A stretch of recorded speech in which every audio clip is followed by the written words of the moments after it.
Good evening. I'm Liz Joyner, founder and president of the Village Square. On behalf of the Village Square and Florida Humanities, we're delighted you've joined us tonight for American Covenant with our special guest, Dr. Yuval Levin, and the conclusion of our UNUM series, Observance of America at 250.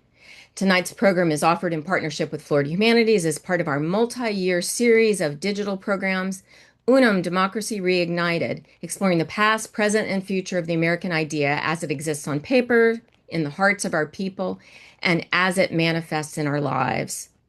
UNUM is funded in part by the Federation of State Humanities Councils with support from the Mellon Foundation and Florida Humanities. It is also part of By the People Conversations Beyond 250, a series of community driven programs created by humanities councils in collaboration with local partners. The initiative was developed by the Federation of State Humanities Councils and the Smithsonian Center for Folk Life and Cultural Heritage. Any views, findings, conclusions, or recommendations expressed in this program do not necessarily represent those of Florida Humanities or their partners. If you are not familiar with the work of Florida Humanities and their partners, we're putting their web addresses in the chat. Be sure to check them out. The chat window will be closed tonight, but you can ask questions at any time during the program by clicking on the Q&A link at the bottom of your screen. If you haven't taken our pre-event survey yet, if you'll take just a moment to do so now, we're dropping the link in the chat thread too. Your honest and anonymous answers will help the Village Square with a major nationally scoped research project to better understand polarization and division in the United States. Even if you've done the survey for a previous program, we ask that you do it again tonight. We are delighted to welcome streaming partners, McCourtney Institute for Democracy, USC Center for the Political Future, Bridge USA, Braver Angels, Living Room Conversations, National Institute for Civil Discourse, Listen First Project, Civic Health Project, Unify, Talking Politics and Religion Without Killing Each Other podcast, Citizen Connect, Center for the Humanities at University of Miami, Network for Responsible Public Policy, and our wonderful long-term partners, Tallahassee Democrat and WFSU Public Media. Now I get to introduce the one and only Steve Seibert. Steve is the current chair of the Pinellas Community Foundation. He is the former executive director of Florida Humanities. And the top line in his bio is he's also the former chair of the Village Square. He served under Governor Jeb Bush as the Secretary of Florida's Department of Community Affairs and served 2 terms on the Pinellas County Commission. A Florida Supreme Court certified mediator for over 30 years, Steve gained a statewide reputation for helping resolve contentious public and private sector disputes and has been named one of Florida's legal elite by Florida Trend magazine. In his long career, Steve has received appointments from 4 different Florida governors and from the Chief Justice of the Florida Supreme Court. Steve, welcome. Why, thank you, Liz. It's so good to be here. It has been such a joy to have you with us during this whole season. We've been able to do now 3 wonderful programs with amazingly inspiring people. And I can't think of anyone more than you who I would have liked to have done them with. Thank you. It has been, hasn't it been amazing? I mean, we have talked to some of the most remarkable people. Uh, It really has been I- amazing. And we regularly call each other afterwards and go, oh my gosh, Can you believe that? And it's going to happen again tonight. again tonight. It is so exciting. Although I do have one little bit of Village Square memory for you, All right. and then trivia for other people is Steve, unbeknownst to me, for an in-person program that he was facilitating many years ago, showed up in a ref outfit, like literally ran onto the stage. It was a particularly contentious night, as I remember. And it And we seems, made it through just fine. So thank you, Steve. Turning it over to you. why, thank you so much. Thank you, Liz. And thank you, ladies and gentlemen, for spending time with us tonight. Um, uh, there's so much going on. There's so many ways to spend your time, but to spend it with the Village Square and to listen to some of the great minds in America, it's just really wonderful. And I can guarantee, I promise, an extraordinary presentation tonight from Dr. Yuval Levin, and he'll show up here in a second, I do believe. Let me introduce him. It is an honor and a joy for me to introduce this gentleman. He is the Director of Social, Cultural, and Constitutional Studies at the American Enterprise Institute. He is the founder and editor of the magazine National Affairs. He is also a senior editor at the New Atlantis and a contributing editor at National Review. Dr. Levin served as a member of the White House policy staff under President George W. Bush. He has published essays and articles in numerous publications, including the Wall Street Journal, the New York Times, the Washington Post, the Atlantic, and Commentary. He is the author of 7 books on political theory and public policy. His most recent book, American Covenant, How the Constitution Unified Our Nation and Could Again, will be the guide for most of our conversation tonight.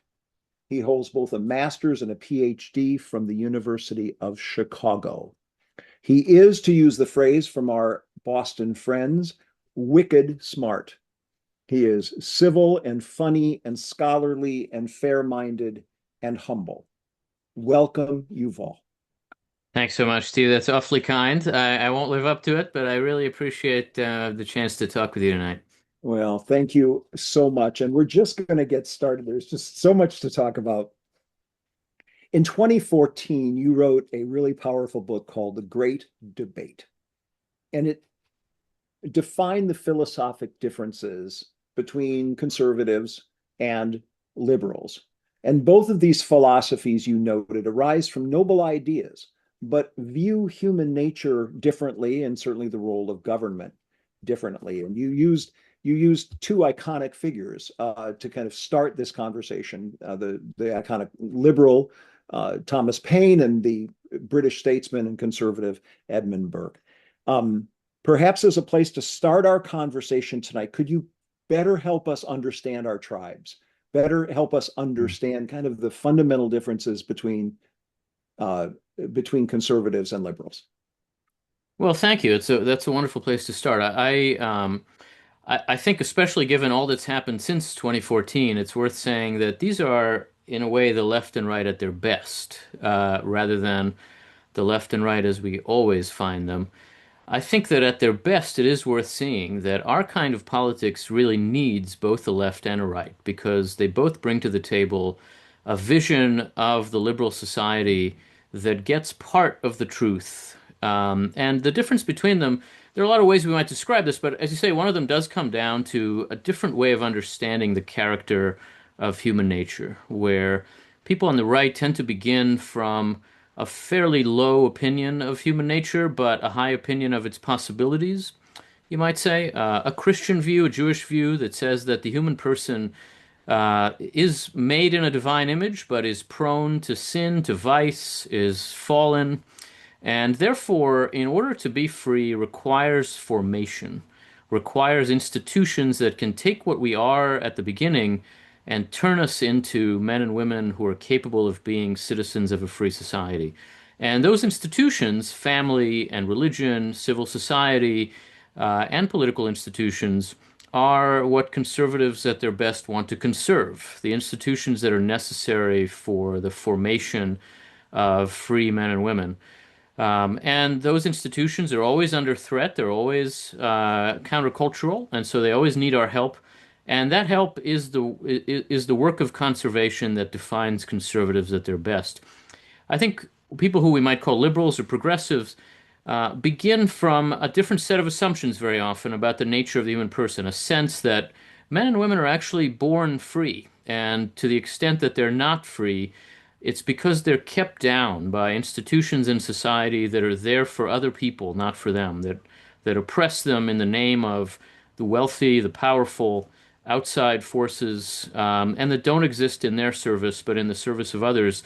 And that therefore what we need from politics is not so much to conserve the institutions of formation, but to liberate people from oppressive forces in society. A politics of liberation rather than a politics of formation. The thing is, these are both partly true. I'm a conservative, and I'm certainly more drawn to the first of these views, and I think that ultimately oftentimes the biggest challenge we face is the challenge of preserving those institutions of formation. But they are both necessary, and they're both true pictures of part of what the life of a free society involves. And I think one way to think about it is that in our politics, very often the left and right tend to talk past each other. And looking at the same set of issues, people on the right will think about them in terms of order and chaos, in terms of threats to the institutions that facilitate the free society. People on the left will look at the same problems and think about them in terms of oppressor and oppressed, of who is using their strength to put down others. And so, if you think about how we talk about policing, immigration, economic policy, some of the deepest differences we have, very often people on the right are talking about order and disorder, civilization and barbarism. People on the left are talking about justice and injustice, oppressor and oppressed. And again, there's truth in both of these views. Our society needs to hear them both. So, wherever you find yourself, I think sometimes the hardest task in politics is to recognize that the other side, even when it's wrong, and certainly when it seems wrong, isn't entirely wrong. And so it's worth our making some room and understanding that neither side's ever going to fully win this argument. So our society, one way or another, is going to be an ongoing debate and negotiation between these different sorts of views of what freedom requires. Ooh. And these ideas have been with us forever, right? I mean, this debate, this great debate has been going on certainly since the beginning of the country, but I think you suggest it goes back to Aristotle. I mean, we've had these kinds of conversations in Western civilization since the beginning. I think that's right. They are enduring because they are about human nature, and human nature has always been with us. Our kind of society is distinct, and I think there are some elements of the sorts of debates we have that maybe go back only to the end of the 18th century. That period where the politics of Britain transformed from a debate about whether the king or parliament should rule to a debate about how a free society should approach the future, which is our kind of politics. That's the left-right debate we know. But at the bottom of that is a set of disagreements that go back, in the West at least, to Aristotle and the beginnings of classical philosophy. But there are versions of those in other parts of the world, and they all go back as far back as we're able to look. I just wonder if we could see the no see how precious these ideas are on the other side. That they they are often well-meaning, and they often have their own noble legacy as well. And that we Yeah. could Yeah. talk at that level, it would I be will tell helpful. you, Steve, for me, one of the hardest lessons that I've learned in Washington, I've worked in Washington now for 25 years, in government and out of government, the hardest thing to grasp is that everybody pretty much means well. There are a few exceptions.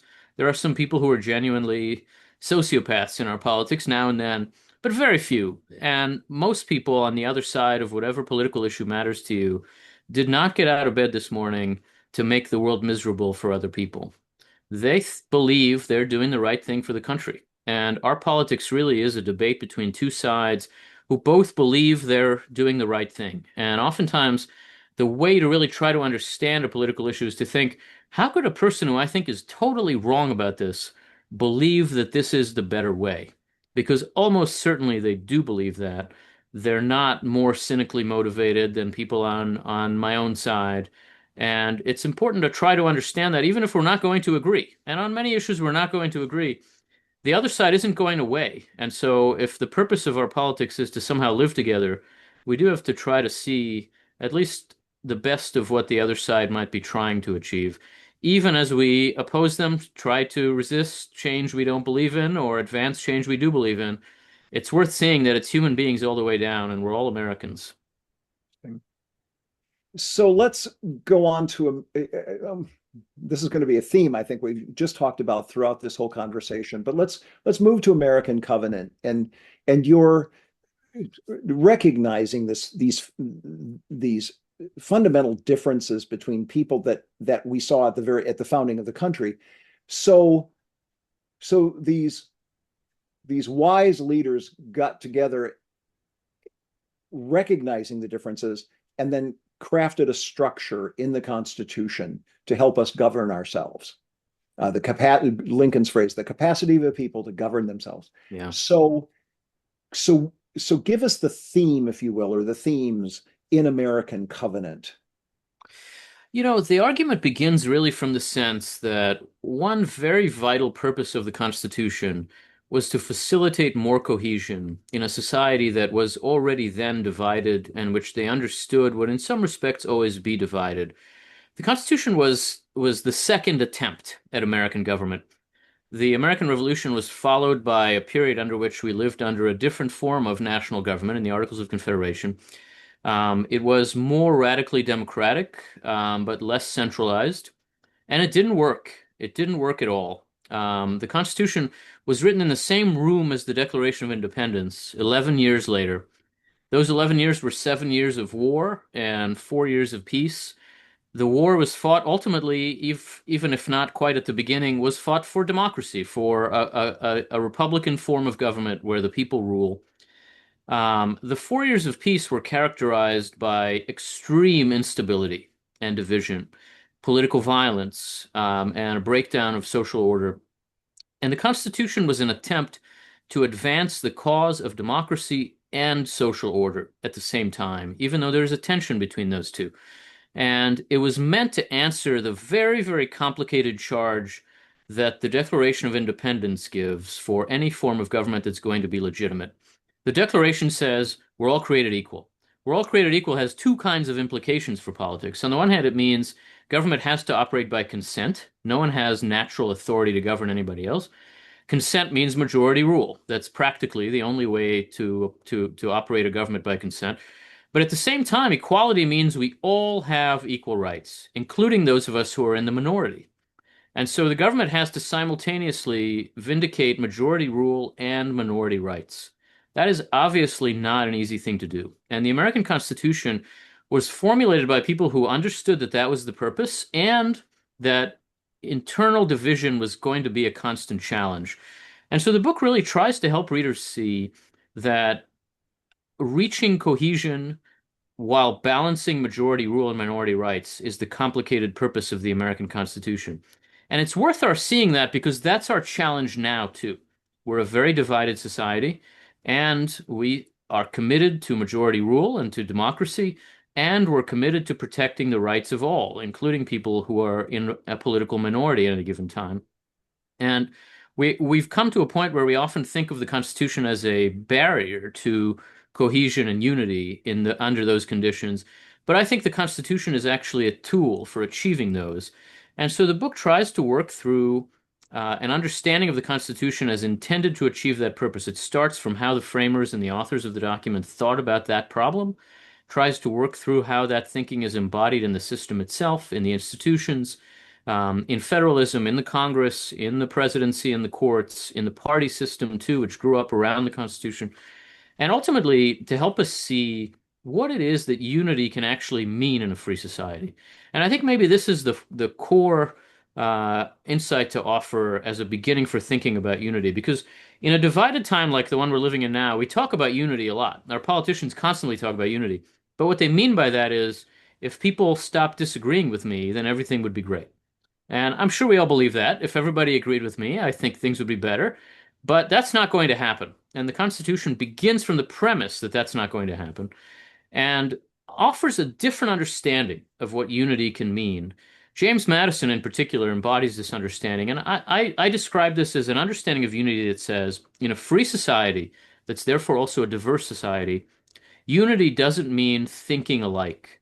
Unity means acting together. And thinking alike and acting together are not the same thing. You can act together when you don't think alike. And if that's hard to imagine and we have to ask ourselves how, I would suggest to you the Constitution is an answer to that question. How do we act together when we don't think alike? That's what this system is here for. In your world, what does acting together, what does that mean? What is it? It How do means we a society banding together to address common problems, making decisions about how to use common resources, that is, how to use the government, to address common problems, the sorts of challenges that we share as a society, threats to the security and safety of our country, challenges to achieving our desire for a more prosperous society, challenges to justice and to the equal treatment of fellow citizens, practical problems that we confront, the kinds of things we expect out of politics, we have to achieve those things even though we're not going to agree about some fundamentals. And so ultimately, our country has to negotiate its way to solutions to these problems. And our politics is shaped in order to facilitate that negotiation, to bring people who have different views into conversation and debate and competition and negotiation with each other in a way that can allow decisions to be made that don't simply involve majorities trampling over minorities, but that do allow us to make real progress on common problems. Just to state it, because I've almost never heard it. So acting together means solving problems. That's right. Politics is there to solve problems, right? If we lived a trouble-free existence where nobody disagreed and there were no threats to our safety and happiness, we would not need politics. We have it because we have problems to solve as a society. And there's local politics because there's problems to solve as a community. There's workplace politics because there's problems to solve as a workplace. In any community of people, there has to be a way to make decisions. How do we act together when we need to act together? And ultimately, that's what politics is for. Okay, so utilizing Madison kind of as the major proponent of how to craft a structure that allows us to do that. So what did Madison and ultimately the Yeah. founders craft in order to accomplish, what's your wording, how people can act together when they don't think alike? Madison is where I start in part because he's really the one person who had this vision to begin with, and he helped to organize the convention. He was essential at every stage. He didn't win every argument, far from it. He lost a lot of important votes at the convention, but Madison had this understanding of politics to start with. He was really the only non-lawyer among the major figures in the convention. Madison was a politician. Every job he had in his entire life was either appointed or elected. And as he wrote to a friend toward the end of his life, he didn't even pretend to be a farmer, as some of his fellow Virginian politicians did, who he didn't name in that letter. He was always a politician, and he understood that what politics involved was negotiating through difference toward common action. And so for him, there were a couple of mechanisms that were necessary to allow that negotiation to happen, to allow majorities to rule while protecting the rights of minorities. The essential insight that he had was that you need competing power centers to make sure that majorities have to grow before they are given power. What stands out even today about the American constitutional system, even stands apart from other democracies around the world, parliamentary democracies, is that in our system, a narrow majority doesn't get you very much. In the parliamentary systems, if you have a majority in parliament, however small, you control all the power in the system until you lose that majority. In the American system, no one ever controls all the power in the system. There's always somebody in your way. And that someone could be the other party in Congress, could be the president, could be the courts, could be the states. There's always somebody to negotiate with. And now this is frustrating for narrow majorities, which are, after all, the only kind we've had now for 25 years or so. You win an election, you win a little tiny three-seat majority in the House, and you think, well, I still can't do anything. I still got to talk to those people. I just beat them in the election. Every modern president and congressional majority has faced that question, and the Constitution stares them in the face and says, yep, you've still got to talk to those people because they're a big part of this society. And so the system creates competing power centers. Within the legislative branch, there are two houses that have to compete with each other. They're elected in somewhat different ways. They bring somewhat different modes of action to the table. Then there's a separation of powers, and the Congress has to deal with the president, who has his own interests and his own power. The courts have a say in how all of that goes. The system is also what Madison called a compound republic. There are state governments and a national government, and they both govern.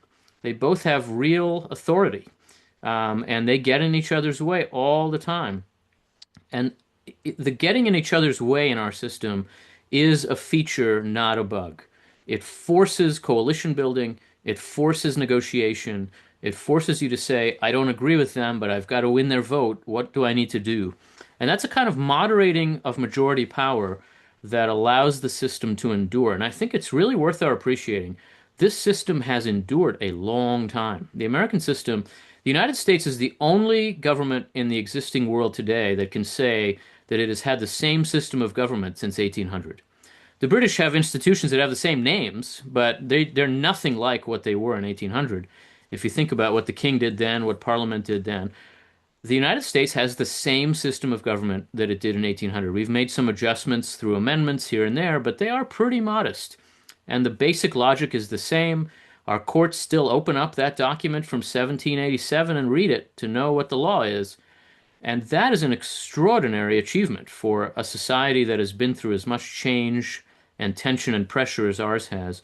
The system is very, very durable, but it endures not through stability, but through conflict and tension. Competing powers hold each other up. The system is dynamic. It's not, the separation of powers is not a structure, it's a process, right? And so it requires people to constantly be demanding their power, fighting each other, getting in each other's way, and that's why it never falls over in any direction. But how terribly inefficient, Yes. It is right? inefficient. There's a trade here between efficiency and legitimacy. And the insight that Madison had was legitimacy is a much more important goal. Illegitimacy is the biggest danger to a democratic government. If the people believe my voice doesn't matter, then it's all over. But you do pay a price. And the American government, there are a lot of ways in which our system is slow and cumbersome and messy. No piece of legislation is ever what anybody wanted exactly. But the result of that is that everybody gets a voice, everybody's involved.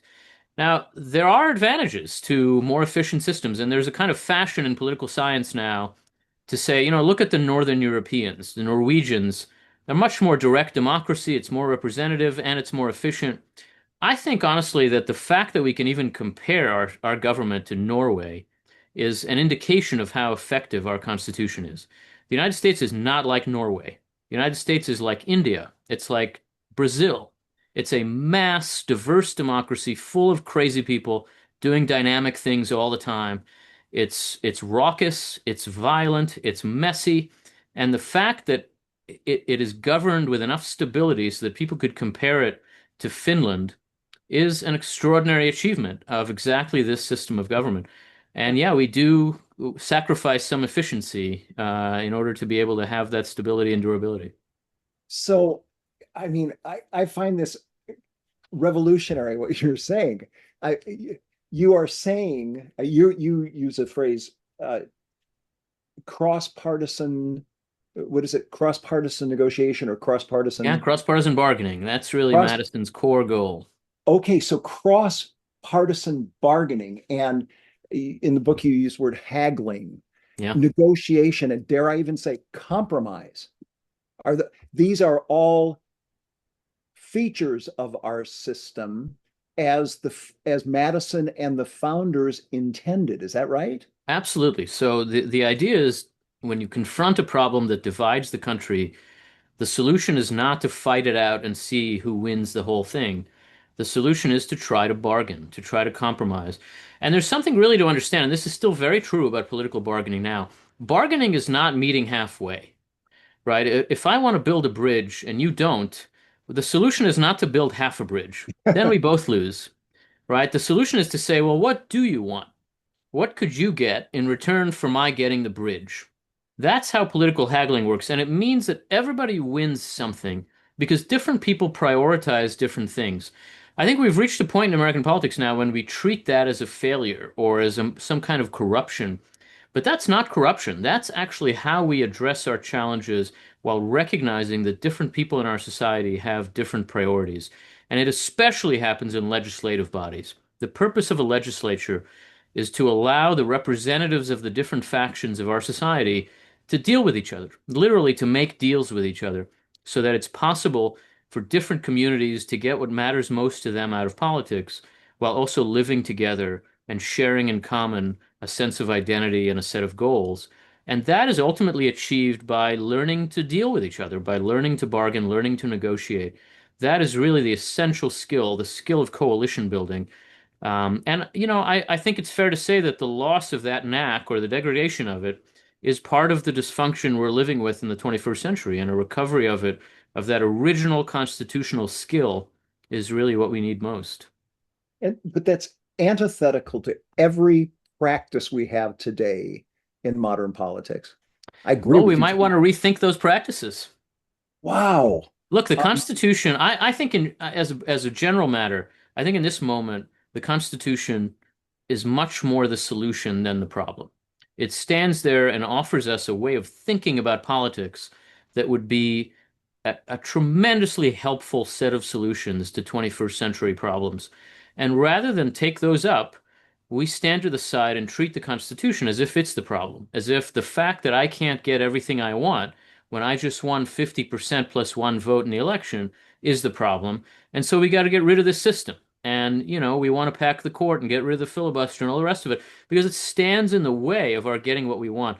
But the Constitution is there to stand in the way of narrow majorities and say to them, grow, persuade more people before you can get what you need and what you want. I think that's a very healthy message. It's really the only way for a society as diverse as ours to govern itself, and it's something we can learn from our own political tradition. one of our sponsors here is Florida Humanities, and the whole discussion of the humanities, which try to help people understand each other better through, literature, history, that whole realm of humanities studies. Um, is there some value in that, in trying to reawaken the concept that our democracy would function better if we understood each other better? Yeah, no, absolutely. I think that I, I think that what we call civics education is an inseparable part of a broader kind of liberal education and humanistic education. It's ultimately an education in human nature, which we learn through history and literature, which we learn through an engagement with the greatest works of our civilization. And a lot of what you learn from that interaction has to do with the necessity for a certain kind of temperamental moderation in politics. It's not ideological moderation. The point No. is not just meet in the middle, as I say. The point is that ultimately people can live together and find peaceful ways to advance their interests when they have a sophisticated understanding of how communities hold together. And I think we learn that not only from our political history, not only from constitutionalism, but from the entire humanistic tradition of the West. We can learn both positive and negative lessons. As you mentioned before, a lot of times my thinking comes down to Aristotle. There's a way really that paraphrasing Aristotle is my only marketable skill. And I think at the core of what he had to offer us was the insight that virtue is a mean between two vices. Our virtues sit between two extremes. And the ways in which human beings can be at their best is by finding that middle point for themselves between the various extremes that present themselves in our lives. I think that kind of temperamental moderation is actually the best way to achieve ideological goals, and it's also the best way to secure our society and its future. And you can only learn that through humanistic education. I mean, there's no substitute for it. I want I would like to get back to to some of the structure and some of the history and all of this, but I want to go down this line just a minute more. And in preparing for this, you and I had one conversation, and we talked about fallibility. We Mm. talked about the great quote that Madison has in Federalist number 10. Would you share that quote, and Yeah. then we can talk about it a bit? Yeah, the book begins with that quote in Federalist 10 and talking about why faction is such a problem in a free society. Madison says, as long as the reason of man continues fallible and he's at liberty to exercise it, different opinions will be formed. In other words, as long as we are free, we're going to differ because none of us is perfect. And I think that's really the way in which his political attitude is rooted in a sense of the character of the human person. There is no perfect person, and for that reason, we're all going to err in different ways. We're all going to think differently about the same set of challenges. And if we're going to be free, then we're going to differ. And I think ultimately the idea that you can have a genuinely free society that is not somehow divided within itself about core questions is an impossible dream. In that kind of society, you wouldn't need politics. And Madison says this too. If men were angels, there would be Right. no need of government, he said in Fellows 51. But men are not angels. We're not going to be angels. And we do need government and we need politics precisely because we do disagree. And so politics for us is a way to contend with the fact of our fallibility, to deal with the fact that no one has all the answers. And so ultimately, we're going to have to somehow learn with each other, or at least deal with each other, if we're going to settle serious problems we confront as a society. So so if we acknowledge the fallibility, does that lead us to humility and maybe even shame Hmm. as some key characteristics for a democracy to function? Yeah. Well, you would hope so. And I think it can lead in that direction. Certainly, recognizing our own fallibility is a form of humility. And I think the system is designed the way it is in order to humble people who are not inclined on their own to recognize that fallibility and to say to them, yeah, I know you're the president, but I'm sorry, you still need a majority in the Senate to get this done. You still need to make an argument that the court finds persuasive about how the law works. And that kind of humbling of the powerful is one of the advantages of having a system of competing power centers where, a governor can say, too bad you're the president, I'm the governor. We're both sovereign. Let's figure out how this works. And that that kind of imposed humility ultimately can also lead to a more genuine humility. I think putting us in the habit of operating in ways that require us to take account of other people can also gradually teach us to more fully take account of other people. Aristotle more or less says the best way to become a good person is to pretend to be a good person. And even if you don't mean it, over time you will mean it. It will become habitual to you. It will become the way you actually think. If you make decisions that way in normal times, you will also be more reliable under stress and in a crisis because we habituate ourselves to become more virtuous. And I think that's part of what the constitutional system tries to do to create habits of civic practice that allow us to be better citizens when it really matters. Yeah. Okay, let's kind of go back for a minute. Everyone's favorite president is Martin Van Buren. And you spent some time on Martin Van Buren. Yeah. Tell us how he helped move this ball kind of took the baton a bit from Madison and some of the founders, and then gave us some insights on why we have the political parties we have. Yeah, it's true. I mean, I think it's probably right that no one's favorite president is Martin Van Buren. I don't even know if he was his own favorite president. But Martin Van Buren is an extremely important figure in the development of the American constitutional system because he saw the role that a party system could play in our system. I would say the biggest blind spot of the authors of the Constitution was that they believed you could have the American system function without durable political parties. They thought we wouldn't need parties. And they realized they were wrong almost immediately. Just about as soon as the system started working, the very authors of the Constitution started to form parties. Madison formed one with Jefferson. Hamilton, in response, formed one with Adams and others. And you had a two-party system almost from the start. Now, there are a few things to understand about the American party system. It's always been a two-party system because of our presidentialism. So if you look at the Constitution, the president is chosen by the Electoral College, and to be chosen, you have to win a majority, an absolute majority of the Electoral College. That means that if there are more than two serious candidates, it's very likely that no one will win a majority and no one will win the presidency. And when that happens, the House of Representatives chooses the president. That happened twice in the early 19th century, in 1800 and in 1824. And in both cases, there were very serious legitimacy crises. And the second time this happened in 1824, Martin Van Buren was a senator from New York, and he sat there observing the House of Representatives choosing the president. The House chose the person who came in second in both the popular vote and the electoral vote, John Quincy Adams, over the person who came in first, Andrew Jackson. And there was a tremendous legitimacy crisis. And Van Buren came to recognize that what he was witnessing is actually something that should happen inside a political party and not in Congress.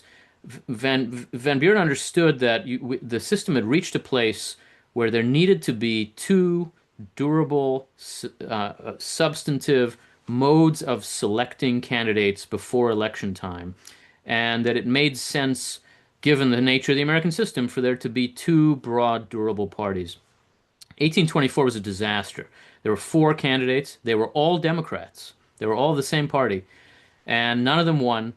And the result was Van Buren's idea for a durable party system. He created a lot of the institutions of American partisanship that we've known ever since: the party convention, the local party committee, the state committee. The purpose of all these was candidate selection. The candidates would be sifted some by political professionals before the public voted, and by the time of an election, there would be a meaningful choice to make. And for president, at least, there would generally be just two candidates.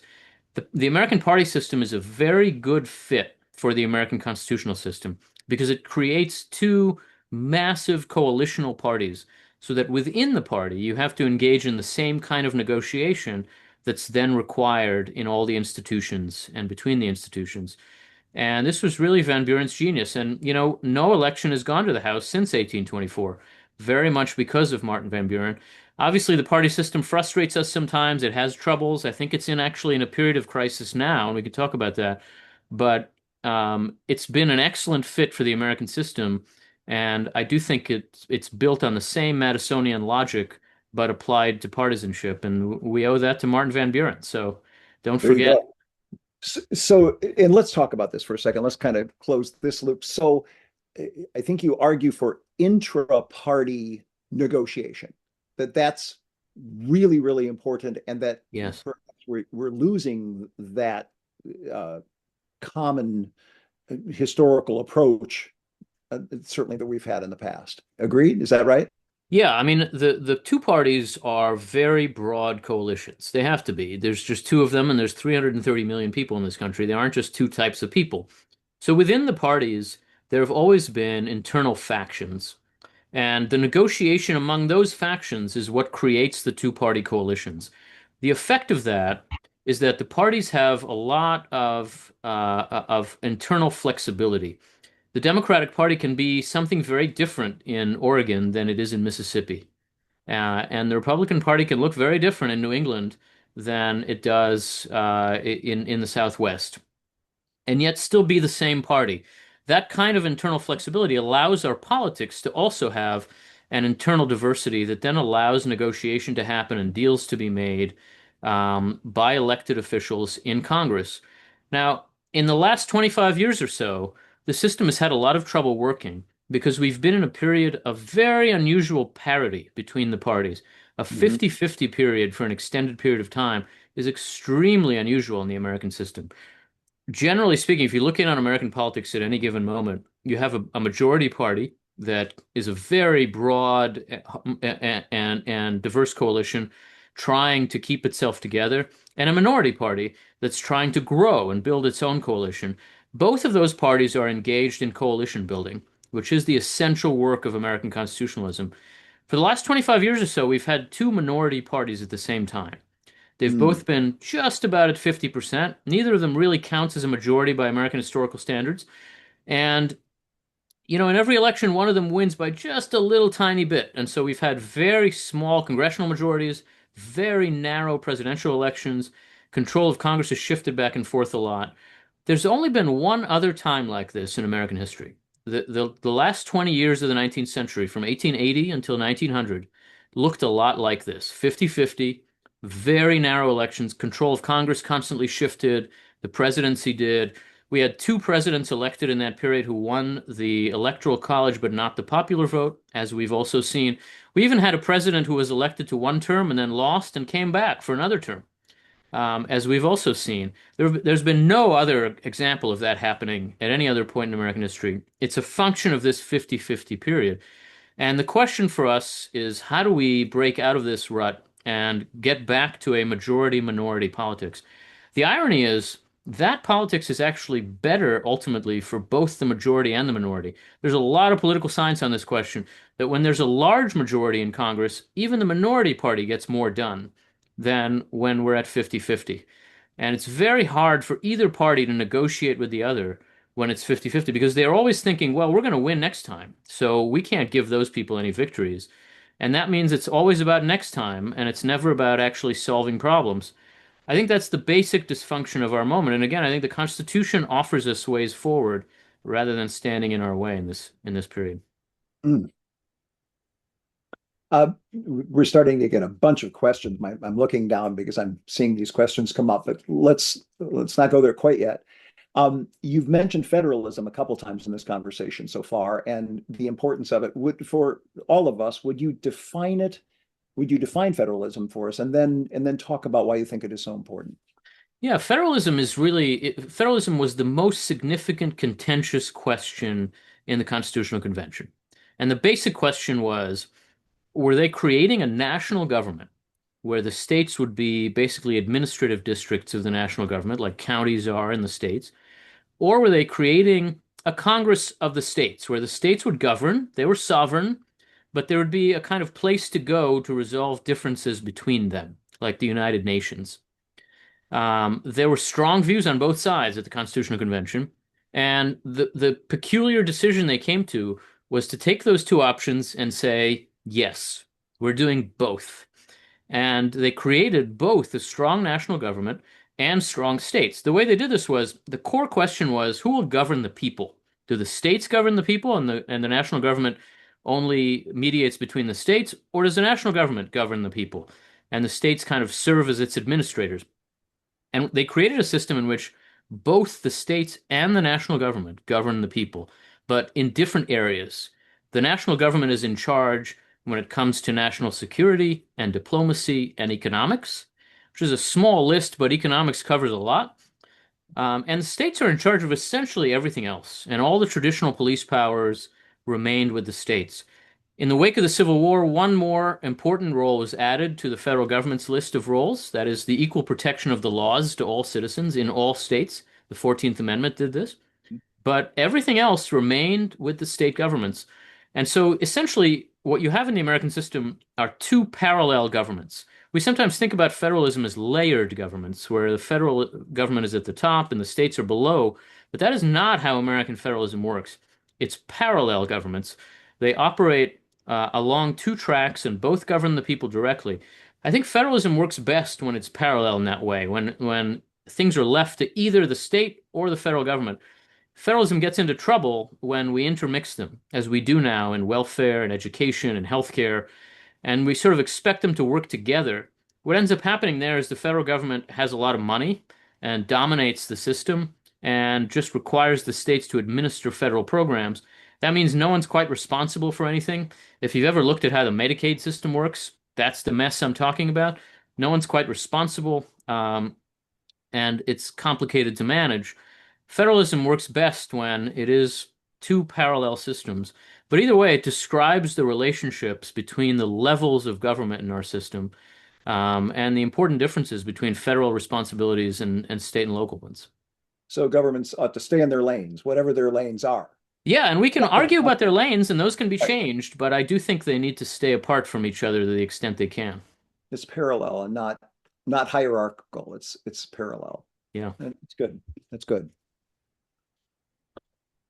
Okay. Uh,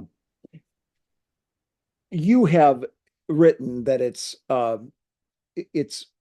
common in American history that we fear our experiment won't last, that we've had this occur again and again. Maybe make us feel better about this, that Yeah. there is hope.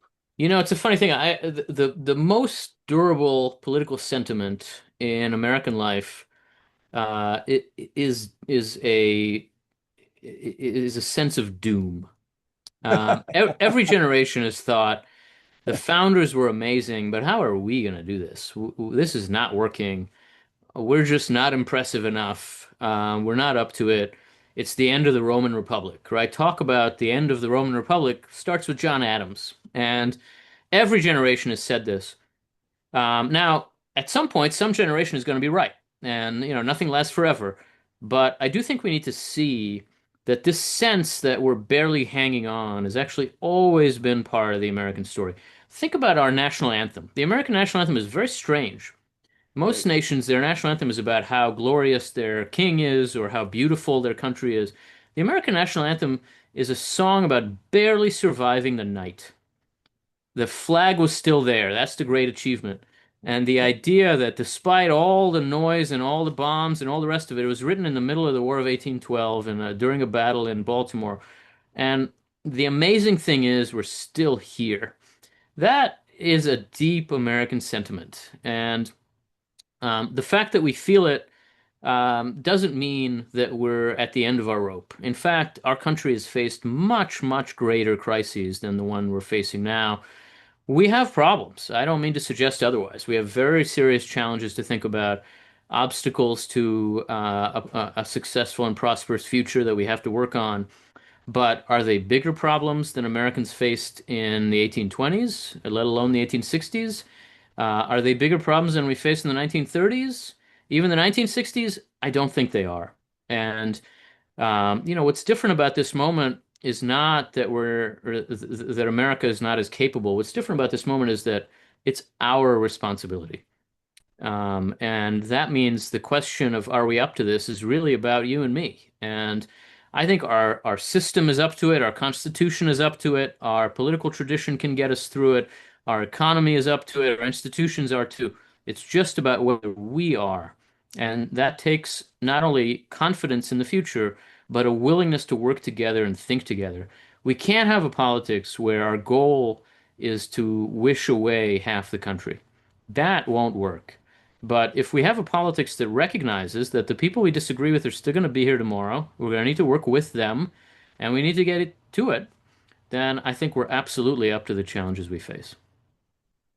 Is there a canary in the coal mine that you worry about that says, "Oh, we're in trouble now. We're in real trouble now." This is a distinction between um, our time and many Mm. of these other grave challenges the nation has faced. Yeah, it's a good question. There are certain kinds of boundaries that Americans generally don't cross. Now, we've had a civil war, but that's not where we want to be again. I would worry if we see, for example, genuine defiance of the federal courts by the president or others. We haven't seen that. We talk about it all the time, and I worry about it, and we should worry about it. But that has not happened. And I do think that plain defiance of court orders, for example, would be an indication that our system is off the rails in ways that are going to be difficult to recover from.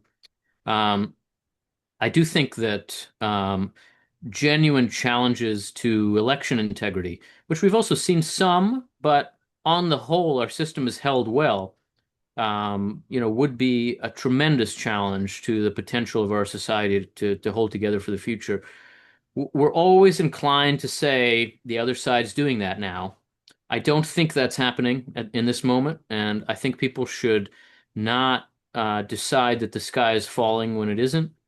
There are all kinds of challenges we face now that we have seen before. We've seen very, very strong presidents in the past, and we've seen those periods followed by a recovery of congressional power, a recovery of some balance.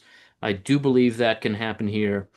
We've lived now through several excessively strong executives of both parties, and I worry about that. But I don't think I don't think that's irrecoverable. I think we have to have our eye on those boundaries. And when the edges are being tested, we should worry. And I don't counsel against worry, but I counsel against panic. And I don't think there's a reason to panic in contemporary America. Hmm, interesting. Okay, let me move to some questions from our engaged audience. Do you think the Electoral College contributes to citizens feeling like their vote doesn't matter. In what way did the founders believe that the Electoral College supported self-rule? Yeah. Um, the question of the Electoral College is really worth thinking through seriously. We have a tendency to treat the indirect nature of presidential selection in our system as just inherently disqualifying for that system. But the fact is, essentially no democracy in the world chooses its chief executive directly. Let me ask you this question. How is the Prime Minister of Britain selected? The answer is not direct democracy. Right. The answer is a much less direct form of selection than we have. The Prime Minister of Britain, and this is the case in most parliamentary systems, is chosen by a majority of the majority party in Parliament. So in Britain, that's about 260 people who all went to two universities. And they share political interest, and they don't particularly represent the whole of society all that well. The American system is much more democratic than that, not less. But it is responsive to the same concern, which is that direct election of the chief executive raises the prospect of a demagogue in a way that we should take seriously. We worry about that prospect anyway, even in our system, but it is much more of a worry in a system in which there can be direct election of a chief executive. I also, anytime you think about political reform, you have to ask compared to what? And so you say the Electoral College has problems compared to what? Compared to direct presidential election, I think the Electoral College looks very good. In our system, in this moment, in a polarized America, if we had direct election of the president, presidential elections would focus only on the areas where each party is strongest. Democrats would campaign just in California. Republicans would focus on the Deep South because that's where their voters are. And you just need to win the popular vote. So you got to get every last voter out. The Electoral College makes sure that our presidential elections are actually decided in the middle, in the ideological middle of the country, in states that could go either way. Those are places where you have to be persuasive, where you have to talk to people as if they're not already on your team. And that's healthy and good for us. Now, it doesn't always feel that way. There's still a lot of polarization in our presidential politics, but it would be a lot worse, not a lot better, in a system with a direct election of the president. So the Electoral College doesn't work quite as it was intended. It's really never worked quite as intended. But the question, would it be preferable to replace it with a direct election of the president? If you really think about what that would look like, I think the answer is absolutely not. We are well served by the Electoral College on the whole. Thank you. You mentioned earlier that when citizens see government as illegitimate, it's clearly dangerous. Aren't we contending with that issue now? It, don't a lot of us see our government Yeah. as illegitimate? I absolutely do worry about that. A lot of us do. I think our government is legitimate. I think so even when my party's out of power, but there are reasons why people now think that our system is illegitimate. There are reasons because our system doesn't work quite as intended in the Constitution.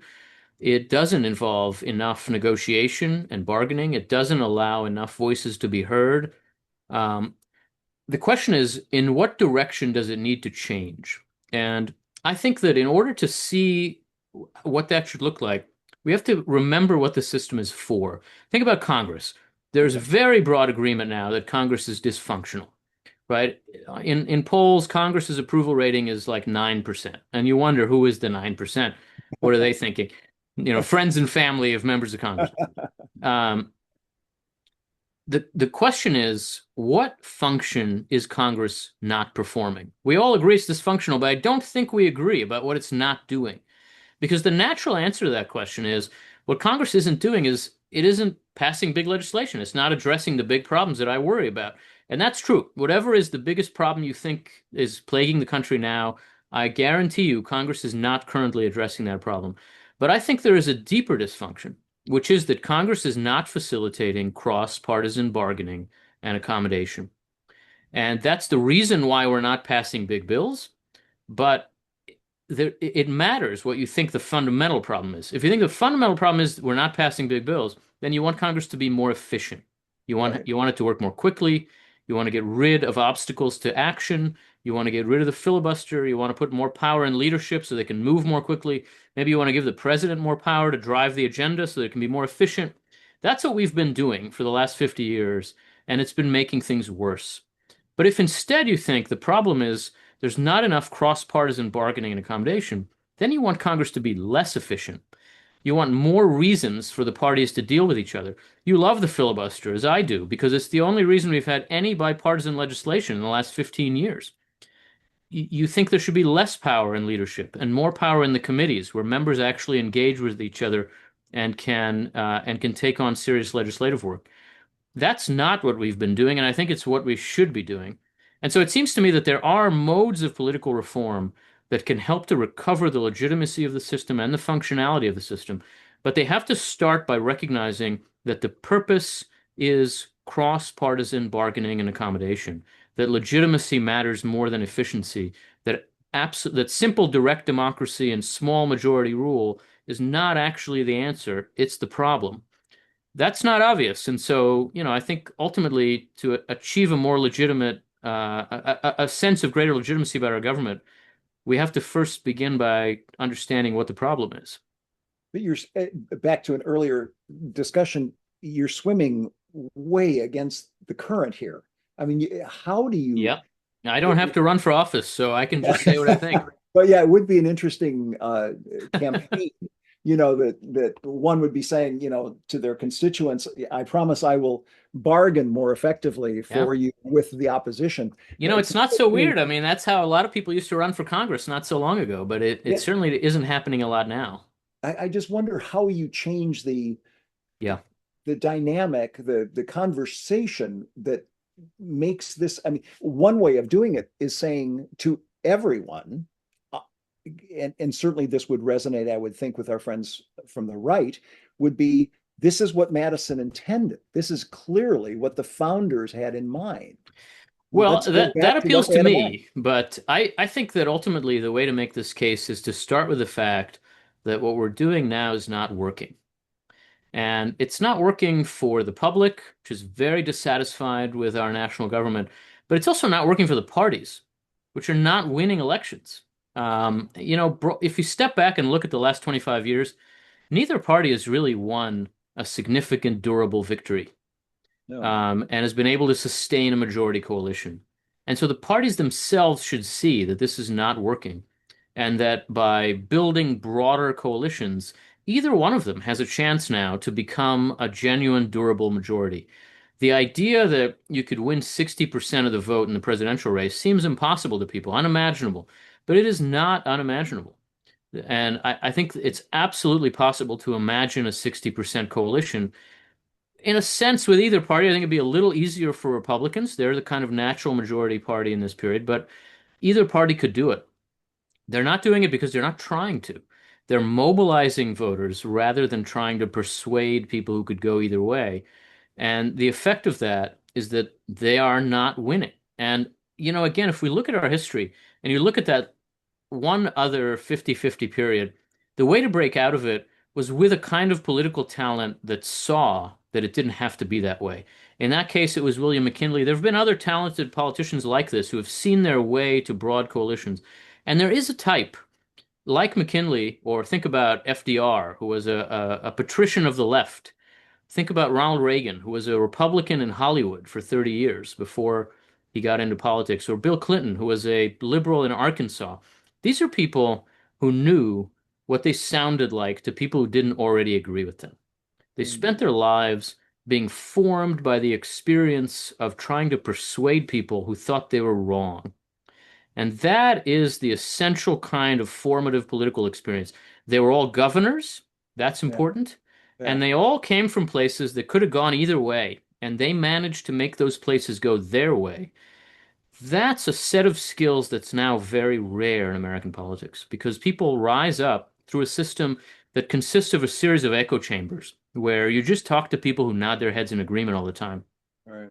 You don't really spend a lot of time in rooms where many people think you're wrong. Reagan himself said that his experience of living in Hollywood as a conservative for most of his adult life was he learned that people he didn't agree with were not stupid and they were not crazy and they should not be easily dismissed. They had to be persuaded. That kind of person, and they exist in our politics, they're just rare now, is who I think we ought to look to if we're going to break out of this rut. I would look for a governor, and I would look for a governor who has some real experience persuading people who don't start out where he or she starts out. It's rare but not impossible to find, and I think that the next phase of our politics starts with someone whose talent is formed in that kind of forge. Interesting.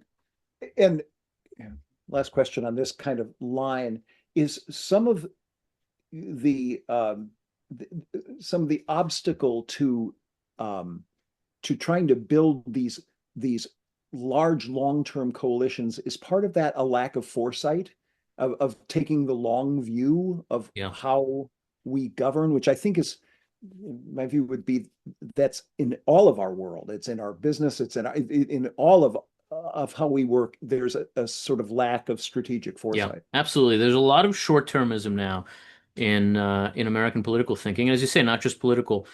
I would say that for a lot of us in politics, there's a kind of escapism that allows us to avoid thinking about the future by persuading ourselves that between now and the future, there's going to be some kind of terrible cataclysmic break, right? Maybe it's an environmental catastrophe or an economic collapse or, a debt crisis. Maybe it's a cultural collapse. Something is going to blow up. And therefore, we don't really have to think about the future. We have to think about the next 5 minutes and how do we keep it from blowing up. And the answer is vote for me and not for that guy. Yeah. But the reality is both better and worse than that. It's better because that calamity is not coming. There's not going to be an environmental catastrophe that means we don't have to think about the future. Our environment could be better or worse, but it's not going to be the end of the world. There's not going to be a debt crisis. We're a really, really rich country. We would be better off if we take care of our finances, but we're not going to collapse. There's not going to be a cultural collapse. Instead, the future is going to come one day at a time, like it always has. And that means it's our responsibility to plan for the future.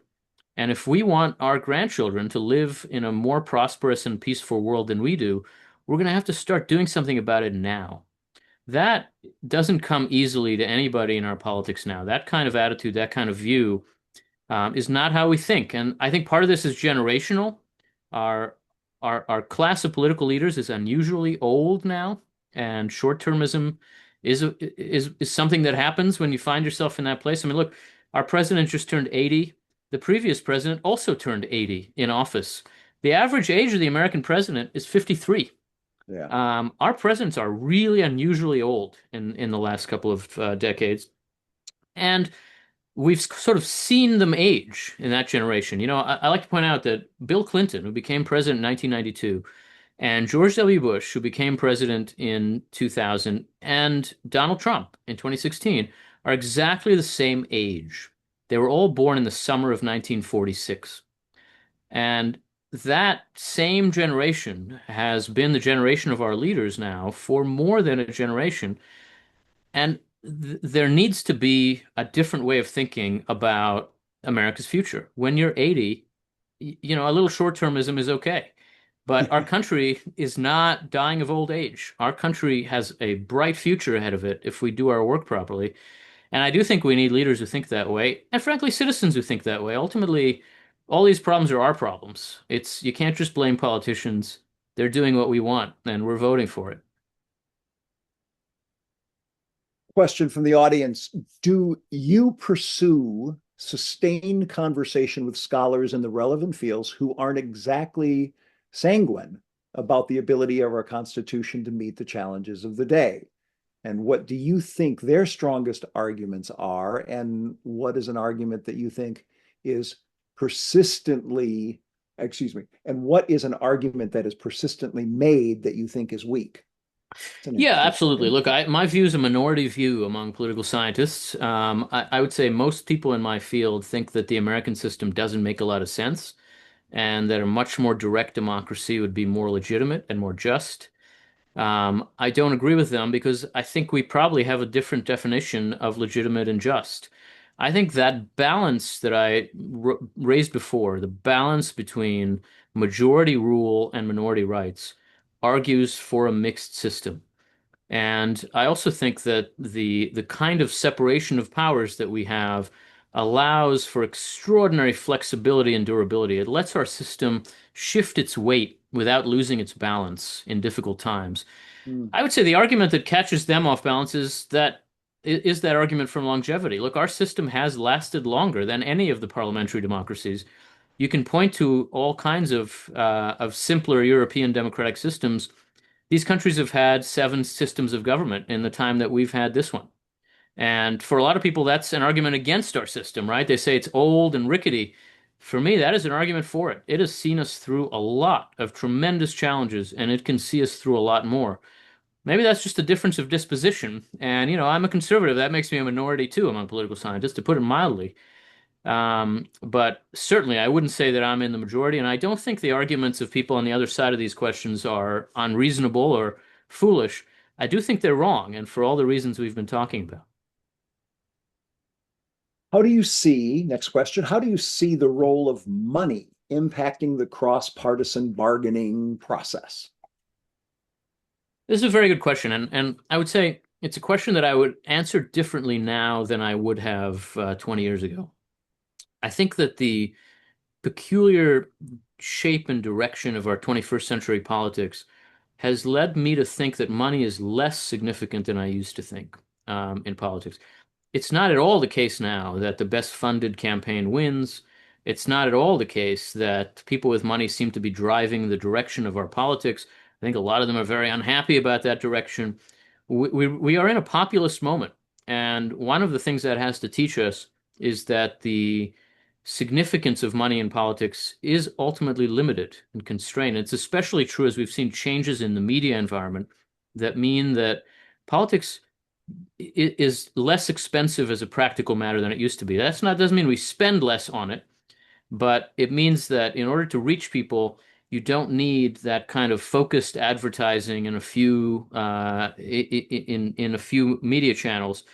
There are a lot more ways now to reach people. There are a lot more ways into the system, and broadly speaking, that fragmentation has weakened the power of money in politics.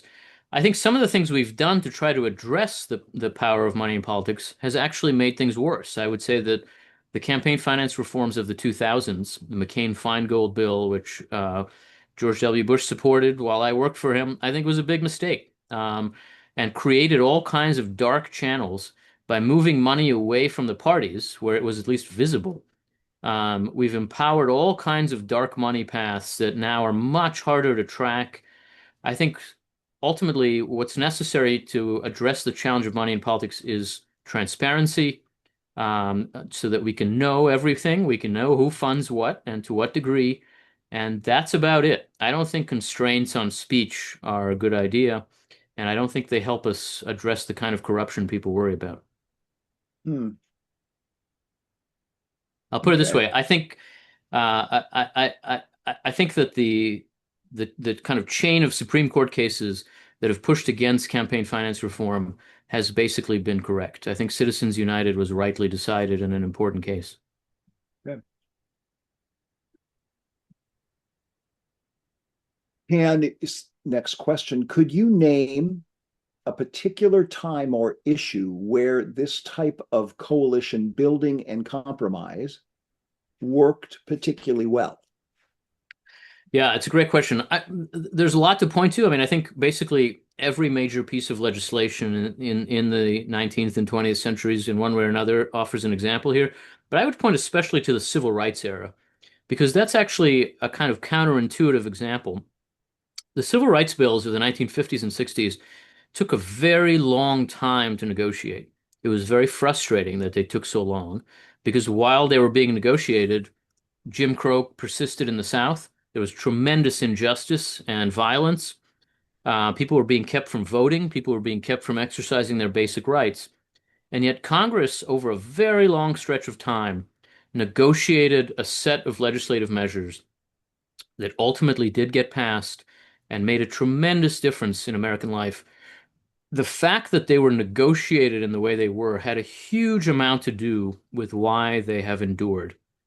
Because even though Southern Democrats lost those fights and were frustrated about the results, they were heard. Their interests were taken account of. It was understood that they had a part in the process. There were votes, and they didn't win the votes. And the legitimacy that that lent to the civil rights revolution was tremendously important. The fact that that was done not by presidential order, not by executive action, but by legislation that was negotiated in a cross-partisan way made an enormous positive difference. Now, you can point to other smaller examples. Think about the tax reforms of the 1980s, the crime bill of the 1990s, welfare reform in 1996. The fact that these were negotiated legislative settlements rather than executive actions is why they endured. If they'd just been presidential action, the next president of the other party would have undone them. That's what we see now. Every new president comes in, spends half his time undoing the last president's executive orders, and the other half taking all kinds of actions that the next president will undo. Nothing lasts. There's no stability, no predictability. I think negotiated legislative settlements are the only way to avoid that. Hmm. Thank you. Next question. Given the difficulty of passing constitutional amendments and the relative ease for a Supreme Court majority to be formed on any issue, isn't the Supreme Court the branch of government more likely to act without the balance you described as necessary for Congress? Yeah. Yeah, look, the Supreme Court is a very, very powerful counter-majoritarian force. It's therefore very dangerous in a democratic society.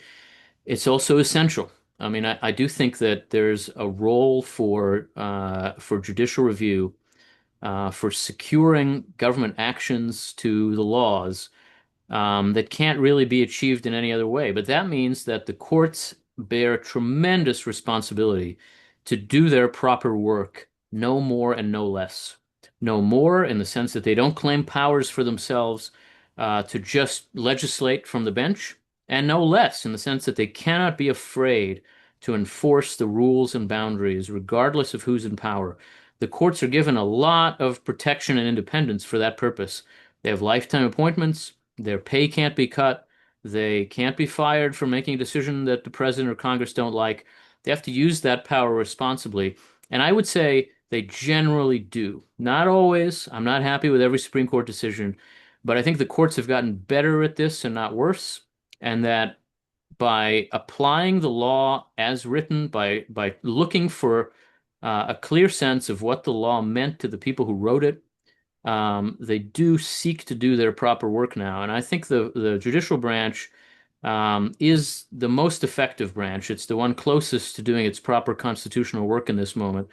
And I'm very grateful for it. It has stood in the way of a lot of executive excess against this president, but also the last one and the one before. Um, Generally speaking, it has done its work properly. Obviously, we've seen periods in American history when that has not been the case, and that danger is very real. But I think we need the courts, and I'm grateful that we have a court now that, on the whole, does its work admirably. And I should say, there's a lot of division on the court, but for the most part, this court is pretty collegial. They have a lot of unanimous opinions. They have a lot of large majorities that are not 6-3. And so, the court is much less partisan than the other institutions, and ultimately, I'm grateful for it. You're closer to it than so many of us. Do you see the cross-partisan negotiation bargaining in the court?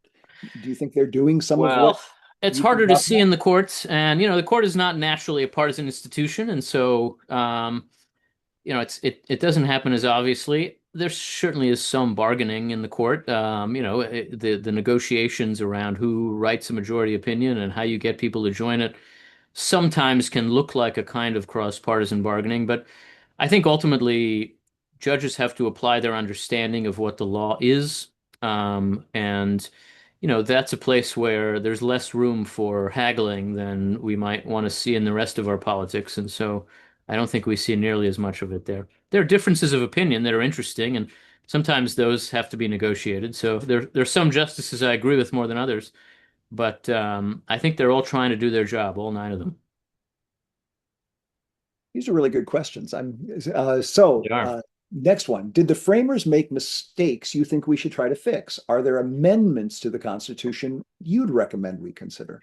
Yeah, I mean, look, I think that if I were to think about political reform now, I wouldn't start with constitutional amendments because they're very hard, and also because I don't think our biggest problems are problems with the Constitution, but problems with our own practice of politics. And so I would try to change the way the parties choose candidates. I'd reform the primary system. I would try to change the way Congress works. But there are certainly some elements of the Constitution that if I could just do anything I wanted, I'd love to see corrected or improved. I think, for example, that the presidential pardon power is completely unrestrained, in a way that has become a problem and that we've seen used in a corrupt way now in several presidencies of both parties. Um, at the Constitutional Convention, there was a proposal made to have the presidential pardon power work like the appointment power. The president would propose pardons, and the Senate would have to approve them. Hmm. I think that would be a good idea today, and would help that power be used in the right way, but avoid a lot of very politicized and even just openly corrupt pardons, which we frankly see now. Yeah. That's an example. It's a relatively modest one. It's not a fundamental change to the system, but I think it could help some. Um, but look, broadly speaking, constitutional amendments represent large national consensus. They don't create it. The Constitution is hard to amend for a reason. And we've always had very long gaps between periods of several amendments coming in quick succession. Very long stretch between the 12th Amendment and the 13th, longer than we've seen now since the 27th Amendment. A very long stretch after the Civil War amendments until the Progressive Era. So the period we're living through is not that unusual in that sense. We don't have a consensus about how to change the Constitution. We don't have a consensus about really anything in contemporary America. And so I think we have to think about political reforms within the constitutional framework, think about experimenting with changes to the primaries, think about reforms of Congress before we really look to changing the Constitution. What do you think of increasing the size of Congress so that each elected leader represents fewer people? Yeah, I love this idea. I'm very much for it. I advocate for it in the book. I think that that reform would be a form of constitutional maintenance, not really a dramatic change. The House of Representatives was intended to grow every 10 years. After the census, rather than just redistrict, the House was meant to expand, and it did. It expanded every 10 years until 1920. Yeah. And in 1920, Congress and the president decided, for reasons that no longer make any sense, that the House should stop growing. And they set the number at 435 by statute. It's not in the Constitution. And since then, redistricting after the census has meant some states lose seats and some gain. For the entire 19th century, states did not lose seats in the House. As the population shifted, the gains were distributed and no one lost seats. There was a formula used that grew the House relatively slowly, even as the country was growing. If we had kept growing the House by that formula, the House would now be larger by about 150 members. I think we should grow the House now by 150 members, and then every 10 years by that same slower formula. And yeah, one of the effects would be that members would represent fewer people, so they could be a little closer to their constituency. I think a large number of new members all at once would also mean we would advance other congressional reforms that could be very useful. It would be a moment of reform. It would also balance the Electoral College. The Electoral College delegation of each state is just the size of its congressional delegation. So a House that was more representative would mean an Electoral College that was more representative. And in general, it would be a return to the logic of the Constitution. I'm very much for it. And all it would take is a law. Congress would just have to pass it and the president would have to sign it. Hmm. What do you think generally of term limits? I am generally not a fan of term limits. This is a place where I've changed my mind over time too. I spend a lot of time with members of Congress, and I would not say that the pattern is that the ones who have been there longest are the biggest problem for the institution. On the contrary, and more importantly, I think there are always going to be some people in Washington who stick around and who have his institutional memory, who know where the bodies are buried and how things work. Those people are going to be very powerful. And I want those people to be elected officials, not lobbyists, and not bureaucrats and not staffers. That's what would happen if we had term limits, is the lobbyists would be the one who stuck around forever and knew how everything worked. I don't think that would be good for Congress. I don't think that would be good for the legitimacy of the system. So I ultimately think term limits are probably misguided. I'm glad we have them for the president. That's a different story, but I don't think we need them for Congress. I've gotten the 5 minute warning here from Liz, so I'm going to make an announcement and then ask you the final question. So my announcement is this: before we close tonight, I wanted to ask our participants to click now on the link we're putting in the chat window and complete our post-evaluation survey in the last few minutes of our program. Thank you for doing that. We can't use the data unless you do both a pre and a post evaluation. So please do that if you will. And Liz has just put it in the window. Oh, I'm exhausted. You're just brilliant. Let me just say, Steve, these are wonderful questions, including the audience questions. It's Audience just a questions. Thank fantastic you. It's conversation. just been tremendous. The last question that I've got here, and it talks about rebuilding trust among citizens with each other Yeah. and between citizens and our government. And maybe I'll put it in terms of unity. You wrote, forging unity is the ongoing work of American life. And in a sense, it is the forging that describes the unity. So maybe if you could answer both of those questions together, Yeah. is that building trust? Is the forging unity building trust? Yeah, I think what I mean when I say it's the forging itself, that it's the work of acting together. And it is work. It's difficult. It's unpleasant sometimes. It involves negotiation and competition. It feels combative. It's not kumbaya, right? It's not quiet dinners where everybody nods in agreement. It's a lot of intense negotiation, and that doesn't always feel unifying, but that's the way in which we come to trust each other when we see that we all have ultimately the good of the country and of our communities in mind, that we're trying to achieve something and that we're willing to give one another room to do it. That's the way in which citizens in a free society can really build the kind of cohesion that can hold us together. In moments of crisis, we really come together and we act as one, but most of the time, we're not going to act as one. We're going to act through a process of dealing with each other. And I think the experience of doing that is one way to build trust. I would say, I think we've lost trust in part because we misdiagnose the situation we're in. We think we disagree too much. I think we disagree too little. I think people who are very engaged in politics now spend all their time in cocoons where they only have to listen to people they agree with. And we spend our time talking to people we agree with about people we disagree with, rather than talking to those other people, engaged with them. And if we disagreed a little more in these constructive ways, we would be able to trust each other more. If we just talk about each other, there's no way to build trust. I think we have to talk to each other. And that is really the hard work of democratic citizenship. Yuval, thank you so much for this evening. You've given us so much to think about and to work with. Your Thank you time, very much. I've really enjoyed it. well, really great. Ladies and gentlemen, thank you so much for tuning in on this, and more to be heard, I'm sure. Thank you very much. I think we are now adjourned.